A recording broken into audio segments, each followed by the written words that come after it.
Did you know that May is Mental Health Awareness Month? When was the last time that you stopped and took some time to think about how you're doing? Today I'm going to share 5 simple things that you can do to improve your mental health. Even if you feel like you're doing good, you can still benefit from the tips I'm going to share in today's video. So if you don't want to miss what I have to say about mental health and improving your mental health, then keep watching. Hi everyone, welcome back to my channel, My Extraordinary Ordinary. My name is Danielle, and on today's Motivational Monday video, we're going to talk about mental health. Now this is a topic I've talked about many times on my channel, and some of you may know my personal struggles with mental health. I will link all the mental health videos that I've done down in the description box, so if you want to hear a little bit more about my personal story and a little bit more detail and statistics and things like that, then go check out those other videos. But the purpose of today's video is just to share 5 simple and easy tips that anyone can incorporate into their life to improve their mental health. When I use the term mental health, I'm talking about your emotional, psychological, and social well-being. Your level of mental health will determine how you think, how you feel, and how you behave. Your mental health will also determine how you cope with the stresses of life. Someone that has a good level of mental health is able to make healthy, rational, and responsible choices. And I'll use myself as an example to illustrate what I mean by this. When I was really struggling with my mental health during that time period, I found it really difficult, if not impossible, to make healthy, rational, and responsible decisions and choices. A lot of times, if someone said something to me that I really shouldn't have taken offense to or really gotten upset about, I couldn't rationalize and think through it logically. It would just make me extremely upset, or I'd end up making irresponsible choices or decisions. Maybe I'd spend too much money, maybe I would drive too fast, because I couldn't regulate my emotions. I wasn't emotionally healthy, and therefore my mental health suffered because I just was not able to think rationally enough to make responsible and healthy decisions and choices. When we have a good level of mental health, no matter what we're facing, no matter what situations or stresses we are going through, we are still able to be clear-minded enough to make those healthy, rational, and responsible choices and decisions. And so those are some reasons why it's really important to think about and really be mindful of where we are with our mental health. And I will say this, stress and different situations in our life can very slowly erode our mental health without us even realizing that it's happening. So just like our bodies age physically, and just like we can become deconditioned and we can lose muscle mass over time as we age physically, our mental health can gradually erode as well if we're not mindful and we're not really careful about our lifestyle and the choices we make to make sure that we remain mentally healthy. So it is something that you really need to be mindful of, and you need to be consistently asking yourself, am I in a good, mentally healthy place? Do I have a good level of emotional and mental health? And it's something to check in with yourself every so often to make sure you're in a good place. And if you do start feeling like you're not in a good place or things are off, then it's time to step back and really take some time to do an inventory of your life and get yourself back on track so you can be in a good, emotional, and mentally healthy place. Now, we're all aware of the main factors that can impact our mental health, such as stresses at work or big life changes or situations like moving, losing a job, having a baby, getting married, and even the stressors that are happy, good stressors like getting married or having a baby are still a stressor that can affect your mental health because it's a huge life change. And sometimes that level of stress, even though it's a good situation and a good happy thing that we're looking forward to, can impact us in a negative way if we're not prepared properly and we don't go into it knowing that this is a big life change. We have to prepare ourselves mentally and emotionally to handle this life change. But some other things that you might not have thought of that can really impact your mental health negatively that we really need to be aware of are social media. I have found over the past couple years that social media, if I'm not careful, And I would throw TV in there too. If I'm not careful, social media and TV can really impact my mental health negatively because, and this is kind of a spoiler alert, I'll get to this later in the video, but gratitude and contentment are two things that really help you have a good level of mental health. And I find personally that sometimes if I'm not careful, what I see on TV and when I'm looking at social media can really rob me of contentment and gratitude, and we can really start to wish that we were somewhere else. We can start to wish that we might have someone else's life or have other things in our life that we currently don't have, or have a different lifestyle, and that can really have negative consequences for your mental health. So I would really caution you to be aware of that. The other thing that can really impact your mental health, the people that you surround yourself with in your life, and also be aware that relationships and friendships over time can change, and what was maybe once a healthy relationship can start to become kind of toxic or unhealthy over time, and recognize that it's okay to let friendships and relationships go if they don't serve you anymore, and especially if you find that they are putting you in a place where they are putting your mental health or your emotional health at risk, then that is a relationship that you may have to consider letting go. And that's perfectly okay. There are people in our lives that we've been around at points where whenever we have to be around these people, we just dread it, or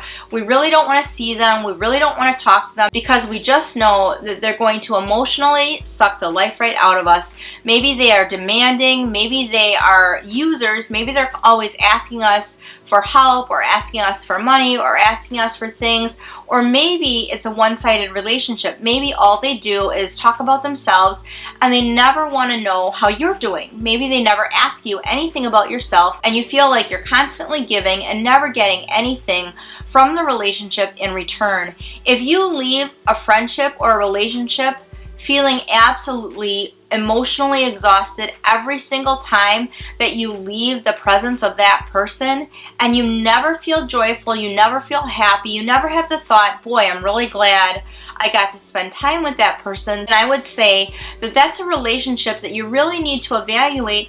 And if it's something that you need to let go in order to protect your own mental health and your emotional well-being, then that's something that you certainly should do. And something to consider also, when you don't have a good level of mental health, when you're not emotionally healthy, you can't be the friend you want to be, you can't be the daughter or the son you want to be, you can't be the parent that you want to be, you can't be the employee or the coworker or the boss you want to be. It is really difficult, if not impossible, to show up as the person you desire to be for the people that matter to you in your life if you don't have a good level of emotional and mental health. So now let's get into the 5 things you can do to improve your mental health.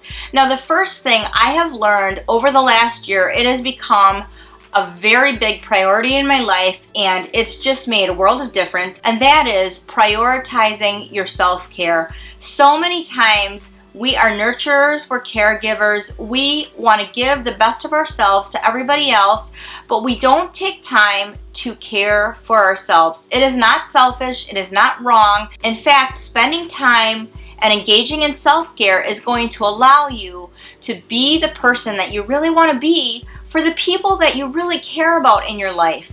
It's like when you're on an airplane and they give you the instructions before the flight takes off that if we're in a crash, what you want to do is you want to put on your own oxygen mask first before you help anyone else around you. And that's because if you run out of oxygen and you run out of air, you are not going to be able to assist anyone else around you. And the same is true for your life.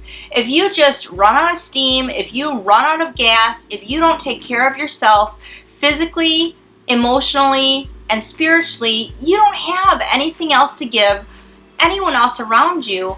And people that really love and care about you, they want the best parts of you. And the best way to ensure that you can do that is engage in good self-care. Now, self-care is going to look different for everybody because we all have different priorities and we all have different values.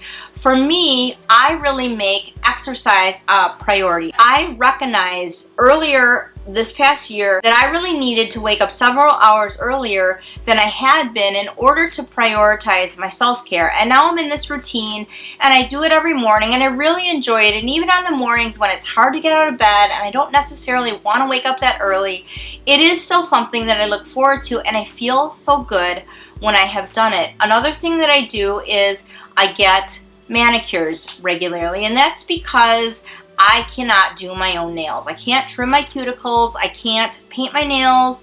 I have a disability, as many of you know, and it's just really hard for me to do my own nails. And also my manicurist is a dear friend. I really enjoy her. It's a social outlet for me too. I've known her for over 20 years. I can engage in some relaxation and do something that makes me feel good about myself. So again, I can put my best foot forward and be the best I can for my kids, for my husband, for my friends, for my family, for my clients at work. And I feel really good about the person I'm showing up to be in other people's lives. And that's really the bottom line. You want to make sure that when you show up in other people's lives, whether it's at work, whether it's for your children, whether it's for your friends, your family, whoever it might be, that you are showing up as the best version of yourself. And I have really found that engaging in self-care is something that is really important. Figure out what really nurtures you personally, what you really enjoy, and make sure you do things that make you feel cared about, that make you a priority in your own life. Number 2, take some time to assess your priorities. Do they align with your values? I once heard a pastor say in a sermon, if you want to know what someone's priorities are, take a look at their checkbook and their calendar and you'll see what they prioritize. Well, take a moment and assess your priorities. Do they align with your values? Are you spending your time and money in a way that aligns with what you really value in life? You know, if you have children, then they're definitely a big priority in your life. Maybe you are at a job that you really value, that's really important to you, and you're spending a lot of time there. Maybe you're like me and you really value your health, so you make that a priority. Sometimes we can get sucked into doing things or getting involved with things that we don't really care about, that don't really align with our values, and it's just things that other people have asked us to do or things that have kind of fallen into our lap or we've been given to do. But it's okay to say no. And any priorities that you currently have, any places you're spending your time or money that don't really align with your values, just eliminate them.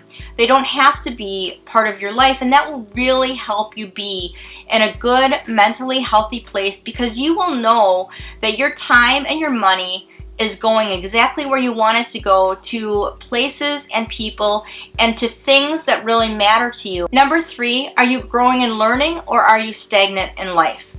Personally, for me, it's the times when I've become stagnant, when I don't really have any goals that I'm working towards, when I'm not really learning a new skill, when I'm not learning anything that will better myself in my career or things that I really care about. Those are the times when I start to see my mental health suffer. When I'm really focused on growing and honing my craft, becoming the best at what I'm doing, or learning something new because I want to grow as a person, those are times that really help me become even more emotionally and mentally healthy, because again, it makes me feel valued, it makes me feel intelligent, it makes me feel productive. And as people, we really thrive on feeling productive, feeling smart, feeling like we're doing something valuable. And if all we're doing is just sitting around watching Netflix with our free time, we can do that for a time and it might feel good, especially if you are burned out or if you're really busy and you just need a reprieve.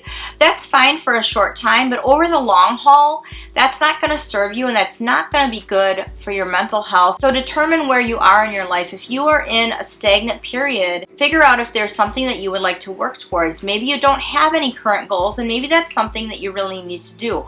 I've done a ton of videos on goals, so if that's something that you need to work towards, if you need to write down and work towards some goals that you have, maybe you don't have that figured out yet, then you can watch some of those videos and those will help you to determine what goals you want to have and what you want to work towards. But when we decide that we want to learn something new, when we want to grow as a person, when we make self-development important, that is so good for our mental health, and that's something that can really help us overcome depression, because we really thrive when we're productive and when we feel like we're doing something valuable. And it can be exciting to learn a new skill. Maybe you want to learn a second language just for fun. Maybe you want to learn the history of a certain country that you've always been interested in visiting. Maybe you want to learn a new hobby or a skill. I know that for me, when I started this channel, looking back at some of my old videos that I filmed when I was brand new till now, it's been really interesting to see how I've learned and grown and how that process has evolved. And I've learned that this is something that I really enjoy. And so figure out what it is that you need to do to continue to learn and grow and develop as a person, because that will really help you have a good level of mental health. Number 4. Prioritize your health. If you are unhealthy, it is definitely going to impact your mental health negatively. And when I say prioritize your health, I'm talking about your physical, emotional, and spiritual health, because I've found when you're unhealthy in any of these realms of health, your mental health will suffer. Physically, you only have one shot at taking care of your body. It's not like you have a spare body somewhere that you can just move into when the one you're in wears out. We all know that that's not the case, and we all know that it's been proven that moving and exercise and eating healthy really does impact your mental health. I've seen it so many times when people suffer and they have joint pain and they have chronic pain, their mental health suffers. It's very common that depression and physical or chronic pain go hand in hand, because it's very hard on people mentally to lose their physical independence. It's very hard on people mentally when they can't engage in the activities that their friends and family are doing because they're not in good physical health. It's really challenging to have a good level of mental health if you don't have a good level of emotional or spiritual health. I have found this to be the cornerstone of maintaining good mental health for me. My relationship with God and making sure that I make that a priority and nurture that is incredibly important to me. And I would submit to you that that should be something that should be a priority in everyone's life. For me, knowing that I don't have to handle all of life's stresses on my own, knowing that God is with me, knowing that I can go to the Lord in prayer when I'm struggling, that has given me such a sense of peace, and that really helps me have mental clarity when I'm struggling with the decision, when I'm struggling with a life situation that is not going my way, that I'm really having a challenge with.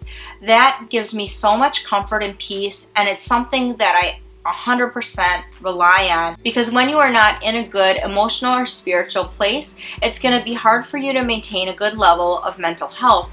And if that means that you need to talk to someone, whether it's a trained and licensed counselor, whether it's a pastor, I encourage you to do that. You know, if you've heard my story, if you watch some of my other videos on mental health, that I have spent years on and off in counseling with several different various counselors. I've counseled with pastors, I've counseled with trained professionals. It is so beneficial, and actually I think it takes a very strong and wise person to recognize that that's something they need to do and to take the step to go ahead and do that. I attribute the quality of my mental health today, which is very good, to my faith in God and to the spiritual support that I've gotten from my church family and my Christian friends. I'm so grateful for that. And that leads me into my last point, number 5, focus on gratitude. And you really want to be grateful and thankful for your support network. And when I say support network, I'm talking about your pastor, your friends at church, your friends in your life. I'm talking about anyone in your life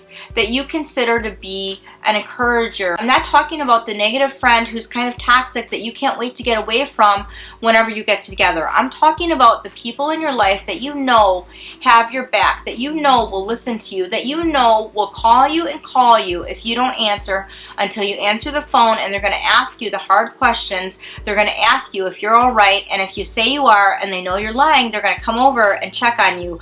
Those people are your support network. And focus on being grateful in general, because like I said, being content and grateful with the things you have in your life, and that largely includes the support network that you have, really is the antidote and really can help you avoid depression. If you don't have a really big support network, take some time and write a list of people that you would like to be in your support network and make an effort to cultivate those relationships. You know this, but relationships take work. They don't just happen out of thin air. So if there's people in your life that you'd really like to get to know better, if there's people in your life that you'd really like to have a deeper relationship with, take the time to cultivate those relationships. Focusing on being grateful for everything you have in your life, it's really going to help you be in a good, mentally healthy place, because you're not focused on lack. You're not focused on the negative people in your life. You're not focused on the negative situations. You're focused on the people in your life that mean so much to you. Like for me, it's my church family, it's my pastor, it's my parents, it's my kids, it's my husband, it's my faith in God. Those are the people in my life that really mean so much to me. I have a small group of friends that are very close to me that I know I can call or text at any time when I'm struggling, and they are my support network. Let them know that you appreciate them. Send them a card in the mail from time to time. It's so nice to get something in the mail besides junk mail or a bill, isn't it? So send your friends or your family or anyone in your support network a card or a letter. Let them know how much you appreciate them, and focus on being content and being grateful for everything you have in your life, including your support network. So with that, I hope you enjoyed the video. If there's something that you've done in your life to improve your mental health, let us know in the comments down below. I love to hear from you.